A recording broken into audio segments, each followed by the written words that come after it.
ज्यादातर बच्चों को पता ही नहीं होता कि हम उसको पढ़ना कहां से है।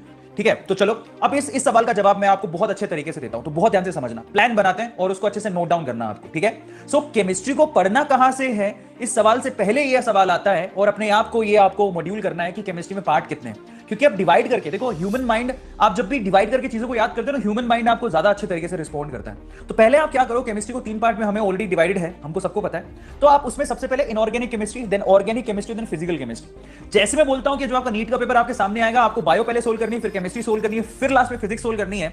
इसी तरह से मैं आपको बता देता हूं कि केमिस्ट्री में भी आपको सबसे पहले 3 पोर्शन में से सबसे पहले किसको सोल्व करना है, इनऑर्गेनिक केमिस्ट्री को। अब आपको पढ़ना भी उसी के मुताबिक है, इनऑर्गेनिक केमिस्ट्री सबसे पहले, फिर ऑर्गेनिक केमिस्ट्री और फिर फिजिकल केमिस्ट्री की तरफ अपने को जाना है। ठीक है, अब इनऑर्गेनिक, ऑर्गेनिक और फिजिकल केमिस्ट्री पर आ गए हम लोग, 3 पार्ट में हमने उसको डिवाइड कर दिया। अब इनऑर्गेनिक केमिस्ट्री की बात करते हैं। इनऑर्गेनिक केमिस्ट्री को सबसे पहले तो पढ़ना कहां से है और फिर क्या पढ़ना है। इनऑर्गेनिक केमिस्ट्री को आपको पढ़ना है एनसीईआरटी, इसके अलावा कोई बुक आपको लेने की जरूरत नहीं है। ओके, एनसीईआरटी को रीड आउट करो, इसके अलावा कोई बुक रेफर करने की जरूरत नहीं है। अब पढ़ने का तरीका क्या होगा, मैं आप सब बच्चों को बोलता हूं, एनसीईआरटी में जितने भी आपके इनऑर्गेनिक केमिस्ट्री के चैप्टर्स हैं, उनमें सबसे पहले और सबसे इंपॉर्टेंट चैप्टर है वो है केमिकल बॉन्डिंग, दूसरा वाला है इक्विलिब्रियम। ये दोनों ऐसे चैप्टर हैं जिसमें से सबसे ज्यादा सवाल पूछे जाते हैं। फिर उसके बाद नंबर आता है आपका S block, P block 11th, P block 12th, और पी ब्लॉक 12th तो अनइमेजिनेबली सबसे ज्यादा क्वेश्चन कवर करने वाला टॉपिक है।